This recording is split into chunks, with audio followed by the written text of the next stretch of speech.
eksperimen tentang memahami bagaimana mengatasi ketidakcocokan antara perilaku dan keyakinan. Leon Festinger dan James Kalstein ingin tahu apa yang terjadi kalau orang dipaksa melakukan sesuatu yang bertentangan dengan keyakinan. Tugas yang sangat membosankan, hanya memutar-mutar kayu kecil di papan selama 1 jam penuh. Setelah itu, peserta diminta untuk berbohong kepada orang lain yang akan ikut dengan mengatakan bahwa tugas itu sebenarnya menyenangkan. Manipulasinya, peserta dibagi 2. Kelompok pertama dibayar $1 untuk berbohong, dan kelompok kedua dibayar $2 untuk berbohong. Hasilnya, yang dibayar $2 merasa tidak masalah untuk berbohong karena ada alasan yang kuat, yaitu mereka dibayar besar untuk berbohong. Mereka tetap menganggap tugas itu membosankan. Tetapi yang hanya dibayar $1 merasakan disonansi kognitif atau konflik batin, karena mereka berpikir, saya bilang ini menyenangkan, tapi saya cuma dibayar sedikit, jadi mungkin memang menyenangkan. Akhirnya mereka meyakinkan diri sendiri bahwa tugas membosankan itu sebenarnya seru. Kesimpulan dari eksperimen ini menunjukkan bahwa ketika orang tidak punya alasan kuat untuk berbohong, mereka justru mengubah pikirannya agar sesuai dengan tindakannya. Teori disonansi kognitif ini, manusia cenderung mencari konsistensi antara pikiran, keyakinan, dan tindakan. Yang kedua ada Henry Tajfel bersama rekannya John Turner tentang minimal group paradigm atau eksperimen kelompok minimal. Ini salah satu studi klasik di psikolog sosial tentang identitas kelompok dan diskriminasi.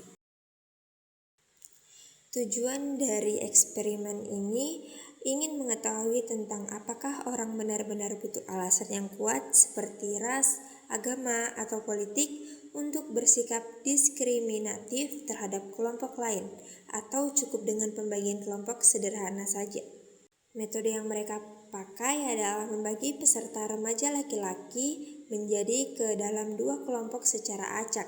Kadang alasan pembagian sangat sepele, misalnya, kamu lebih suka lukisan Klee atau Ken Sky, padahal sebenarnya pembagiannya sangat random. Tugas yang diberikan, peserta diminta membagi sejumlah poin atau uang kecil kepada orang lain yang hanya dikenali lewat nomor dan label kelompok A atau kelompok B. Kita tidak tahu siapa orangnya, hanya tahu kelompok mana dia termasuk. Dan hasilnya, meskipun tidak ada konflik nyata atau perbedaan penting, peserta cenderung lebih menguntungkan anggota kelompoknya sendiri atau in-group favorism, dan bahkan rela membuat kelompok lawan lebih sedikit mendapat poin. Jadi, kesimpulan dari eksperimen ini, identitas kelompok bisa terbentuk dari hal yang sangat kecil sekalipun, dan segera mempengaruhi perilaku sosial. Dari sinilah lahir teori identitas sosial. Kesimpulan yang dapat diambil dari eksperimen ini, yaitu identitas kelompok bisa terbentuk dari hal yang sangat kecil sekalipun, dan segera mempengaruhi perilaku sosial. Dari sinilah terlahir teori identitas sosial atau social identity theory, yang menjelaskan bagaimana orang mendefinisikan diri melalui kelompoknya dan sering menimbulkan bias terhadap kelompok lain. Selanjutnya, dalam eksperimen yang terkenal dari psikolog sosial Solomon Asch, menunjukkan bagaimana tekanan sosial dapat mempengaruhi persepsi dan keputusan individu. Di dalam eksperimen Solomon Asch ini, hampir semua orang di ruangan itu adalah aktor. Mereka sengaja memberi jawaban yang jelas salah.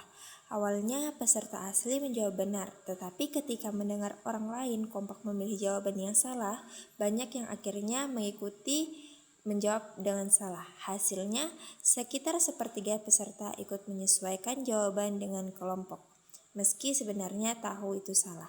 Nah, kesimpulannya dapat kita ambil, kita sering mengorbankan kebenaran demi menyesuaikan diri dengan kelompok.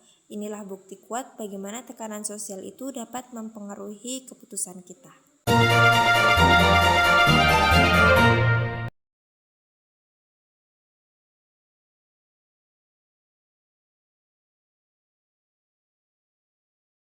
Awalnya peserta asli menjawab benar, tapi mereka mendengar orang lain kompak memiliki jawaban salah. Banyak yang akhirnya mengikuti salah juga. Hasilnya, sekitar sepertiga peserta ikut menyesuaikan jawaban dengan kelompok meski sebenarnya tahu itu salah. Kesimpulannya adalah kita sering mengorbankan kebenaran demi menyesuaikan diri dengan kelompok. Inilah bukti kuat bagaimana tekanan sosial bisa mempengaruhi keputusan kita.